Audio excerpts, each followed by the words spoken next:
मेरा नाम सुनील है। मैं DELED सेकेंड ईयर का प्रशिक्षु छात्र हूँ। स्पेशल प्रेजेंटेशन में ही हम 3 लोग थे आज। विजेता ने पिक्चर प्रेजेंटेशन के तहत अपनी कुछ बातें बोला था। मुझे स्पीच के लिए कहा गया है। मैं कोशिश करता हूँ कि अपने विचार आज के इस जो पहली वर्षगांठ है राष्ट्रीय अंतरिक्ष दिवस, उसको हम लोग आज मना रहे हैं और मुझे कहने में कोई संकोच नहीं है कि ये मेरा सौभाग्य है कि आज के ही दिन फूले सदन का चेतना सत्र में भी सहभागिता है। मैं अपने को बहुत सौभाग्यशाली समझता हूँ कि इस बात पर मुझे कुछ विचार रखने का अवसर मिला है।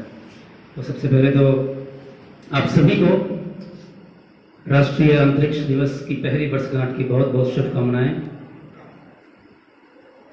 दोस्तों,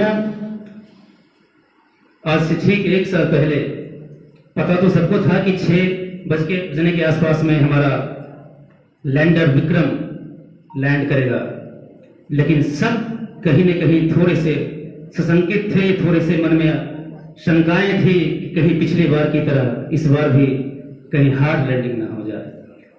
हम लोग उस समय वॉलीबॉल खेल रहे थे और मेरी निगाहें उस समय मेरे मोबाइल पे चल रहे उस प्रसारण पे टिकी हुई थी, खेल पर नहीं था। निगाहें जमी हुई थी और हम जैसे करोड़ों लोग उस पल का बेसब्री से इंतजार कर रहे थे कि कब हमारे पास वो पल का हिस्सा आएगा जब हम पूरी दुनिया से कह सकते हैं कॉपी दैट।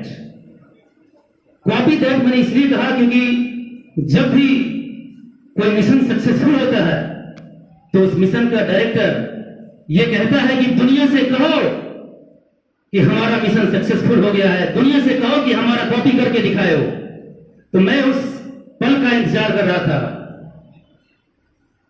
और हम बहुत खुशनसीब हैं कि हमारे देश में ऐसे महान सपूत पैदा हुए जिन्होंने देश को वो समय, देशवासियों के लिए वो गौरवपूर्ण क्षण का सभी को महसूस करने का अवसर दिया कि देश अंतरिक्ष की ऊंचाइयों में इतनी लंबी छलांग लगा गया जिसे सोचना भी बहुत मुश्किल था कभी एक समय भारत के लिए। हमारे स्पेस एजेंसियों की सफलता, छोटी छोटी सफलता जब होने लगी तो देश ने इसरो का सम्मान करना शुरू कर दिया। लेकिन मैं आपको बताना चाहता हूं कि यह बात 1963 की है, जब हमारे देश के प्रधानमंत्री नेहरू, पंडित जवाहरलाल नेहरू ने देश में पहली बार जब ये घोषणा किया कि भारत भी अंतरिक्ष एजेंसी बनाएगा, भारत भी अंतरिक्ष में अपनी हुनर को दिखाएगा दुनिया को, हम पर सब लोग हंस रहे थे, कह रहे थे कि ये सपेरों का देश, ये देश जिसके पास आज खाने के लिए भोजन नहीं है, ये देश जिसके पास अपने लोगों को शिक्षित करने के लिए उतना संसाधन नहीं है, और देखिए जरा इस देश को कितनी बड़ी छलांग मारने की कोशिश कर रहा है कि ये अंतरिक्ष में जाना चाहता है। ऐसे संसाधन से कमी, हालांकि हमारे पास प्राकृतिक संसाधन की कोई कमी नहीं है, लेकिन संसाधन, पैसों का संसाधन, रिसर्च फैसिलिटीज का संसाधन की कमी हमारे पास वैसे वैज्ञानिक उस समय नहीं थे और न ही हमारे पास वो अनुभव था कि हम अपने देश को चंद्रमा, मंगल, बृहस्पति या अंतरिक्ष में ले जाने की सोच सकते थे। हमारे पास रॉकेट भी नहीं था। लेकिन सलाम है होमी जहांगीर भाभा का, सलाम है APJ अब्दुल कलाम का, सलाम है विक्रम साराभाई का, जो विपरीत परिस्थितियों में रहकर भी भारत के लिए उन्होंने वो किया जो जिस पर कभी सोचने से वो कल्पना ही लगता था। वो दिन था दोस्तों 21 नवंबर 1963 जब भारत ने अपना पहला रॉकेट लॉन्च किया था। हालांकि वो कोई सफल लॉन्चिंग नहीं हुई थी, हमने कोई ऐसा लॉन्च नहीं कर दिया था कि हमारा रॉकेट स्पेस में चला गया था, लेकिन वो एक पहला प्रयास था जो तिरुवनंतपुरम के थुम्बा गांव में किया गया था, जिसके बगल में एक चर्च है। आप लोगों ने गाहे दगाहे जरूर उस तस्वीर को देखा होगा जब APJ अब्दुल कलाम और उनके साथियों ने उस परीक्षण को करने का प्रयास किया था, और उस परीक्षण में करने में विक्रम साराभाई और होमी जहांगीर भाभा का बहुत बड़ा योगदान रहा था। हालांकि होमी जहांगीर भाभा को भारत के atomic research, father of atomic research कहा जाता है, लेकिन ये स्पेस रिसर्च में कैसे उनका नाम आ रहा है तो बहुत ही इंटरेस्टिंग स्टोरी है। वो हमारे वैज्ञानिक उनके पास देश के कोष से, देश के देश के पैसा बहुत ज्यादा मिल नहीं रहा था उस समय उसके पास, उन लोगों के पास। तो उस समय होमी जहांगीर भाभा ने वो रॉकेट खरीदने में, वो रॉकेट को भारत में लाने में उन्होंने अमेरिका का मदद लिया था। वो रॉकेट एक्चुअली अमेरिका से आया था। हमारे पास तो उतनी भी संपदा नहीं थी, हमारे पास इतने भी पैसे नहीं थे कि हम अपना रॉकेट बना सके, हमारे पास वो टेक्नोलॉजी भी नहीं था। तो टेक्नोलॉजी को परचेज किया गया, उस रॉकेट को खरीदा गया। लेकिन ये प्रक्षेपण होता कैसे है, इसका अनुभव होना हमारे लिए बहुत जरूरी था। और उस अनुभव को करने के लिए थुम्बा गांव चुना गया था, जो कि तिरुवनंतपुरम के आसपास है, केरल, और वो इक्वेटर के नजदीक है। आप देखेंगे दुनिया के जितने भी सैटेलाइट लॉन्च पैड हैं, वो कहीं ना कहीं समुद्र के किनारे होते हैं। उसके पीछे एक बहुत बड़ा तर्क है कि कहीं कुछ गड़बड़ हो गया तो कम से कम उस रॉकेट को हम पानी में गिरा सकें, जान माल की हानि ना हो। इसलिए उस समय केरल में किया गया था। और आज तो हमारे पास दो सैटेलाइट लॉन्च पैड हैं, एक श्रीहरिकोटा में है और एक और चांदीपुर, मुझे वो नाम याद नहीं है, लेकिन श्रीहरिकोटा हमारे देश का सबसे प्रसिद्ध है। अब मैं बात करना चाहता हूं, जब भारत अपने छोटे छोटे मिशन को सफल कर लिया, यानी कि पीएसएलवी बना लिया, ऐसे रॉकेट्स बना लिए जिससे हम अपने सैटेलाइट्स को डाल सकते थे भारत पृथ्वी के ऑर्बिट में।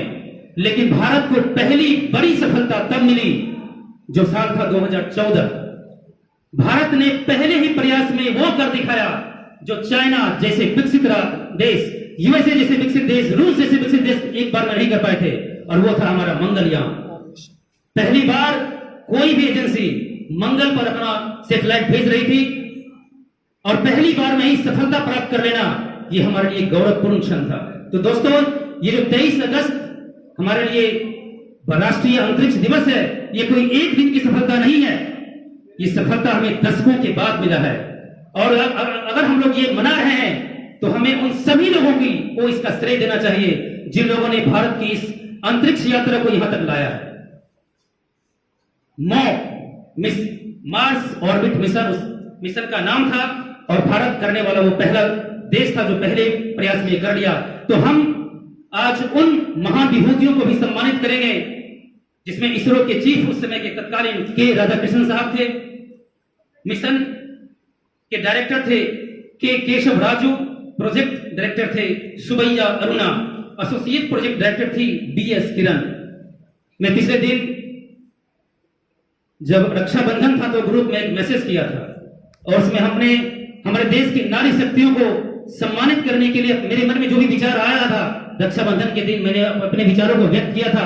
और एक बार फिर से मैं आपको बताना चाहता हूं कि जिस देश के पास वो रॉकेट नहीं है जो पृथ्वी की कक्षाओं को बाहर, पृथ्वी के गुरुत्वाकर्षण के बाहर उस रॉकेट जा सके, जब भारत ने ये मिशन को बताया था दुनिया को कि हम मार्स पे जा रहे हैं, एक बार फिर से दुनिया हम पर हंस रही थी कि देखो इस देश के पास, जिसके पास चंद्रमा तक ले जाने की क्षमता वाला रॉकेट भी नहीं है, वो मार्स पे ले जाने की बात कर रहा है। लेकिन दोस्तों, ये दिमाग उसी बीएस किरण, सुबैया अरुणा, वी केशव राजू का था कि सिर्फ पृथ्वी की कक्षा के अंदर रहकर भी पृथ्वी की गुरुत्वाकर्षण बल को तोड़ा जा सकता है, ऐसा नासा भी नहीं सोच सका था। तो एक बार जोरदार ताली आप उन सभी लोगों के लिए बजाइए जिन लोगों ने हमारे पास संसाधन की कमी होने के बावजूद, उस टेक्नोलॉजी के नहीं होने के बावजूद भी उस मिशन को कामयाब किया। आज हम लोग इस महाविद्यालय में इसे त्योहार के रूप में मनाएंगे, जरूर मनाएंगे, भले उसके लिए कोई फंक्शन बाहर दिखे ना दिखे, लेकिन मन में तो जरूर मना रहे हैं। मेरी भुजाएं फड़क उठी थी उस समय, जिसमें इसरो के स्वामीनाथन साहब ने कहा था कि मेरे प्यारे देशवासियों, हमने वो कर दिखाया। मेरे आंखों में आंसू थे उस समय। देशभक्ति की जो भावना उमड़ के आई थी, सिर्फ मेरे अंदर नहीं आई थी, आप लोगों के अंदर भी आई होगी। उसमें हम सबकी भावनाएं उस समय देश के साथ थी। तो आगे मैं ये कहना चाह रहा हूं कि आज हम लोग ये जो मना रहे हैं इस प्रथम वर्षगांठ को, हमारे लिए इसमें क्या है, हमारी क्या भूमिका हो सकती है देश को अंतरिक्ष में या किसी भी और ऐसे टेक्नोलॉजिकल मामले में आगे बढ़ाने में। तो दोस्तों, हम वो हैं जो एक नहीं हजारों वैज्ञानिक खड़ा कर सकते हैं, और वो ताकत एक शिक्षक की होती है। हम वो शिक्षक बनने जा रहे हैं जो बिहार में या बिहार के बाहर अपने आने वाली पीढ़ियों को ये प्रेरणा देंगे, उन्हें ये समझाएंगे कि देश की तरक्की सिर्फ किताबी ज्ञान हासिल करने से नहीं होगा, वो बात को हासिल करने से नहीं होगा जो हमारे सिलेबस में लिखा हुआ है, बल्कि हम उससे आगे बढ़कर शोध करें, देश के विकास में अपनी योगदान दें, उन्हें महान विभूतियों की जीवन की गाथाओं को सुनाएं, उन्हें प्रेरित करें कि वो भी आने वाले समय में देश के लिए बड़े रिसर्चर्स बन सकें, देश के लिए वो रिसर्च फैसिलिटीज को खड़ा कर सकें। और वो हो सकता है, हमारे लोगों ने किया है, आगे भी करते रहेंगे। और अंत में मैं उन विभूतियों के सम्मान में कुछ आप ये समझ लीजिए कि वो विभूति ही आज हमें कह रहे हैं। हालांकि ये पंक्ति उनके लिए लिखी गई थी जिन्होंने देश को आजादी दिलाई, लेकिन देश को टेक्नोलॉजी के क्षेत्र में आजादी दिलाने वाले उस महान विभूतियों का सम्मान भी तो होना चाहिए। तो यूं समझ लीजिए ये पंक्ति उनके शब्दों में कह रहा हूं। हम लाए हैं तूफान से किश्ती निकाल के, हम लाए हैं तूफान से किश्ती निकाल के, इस देश को रखना मेरे बच्चों संभाल के, इस देश को रखना मेरे बच्चों संभाल के। जय हिंद, जय भारत, जय जवान, जय किसान, जय विज्ञान, जय इसरो।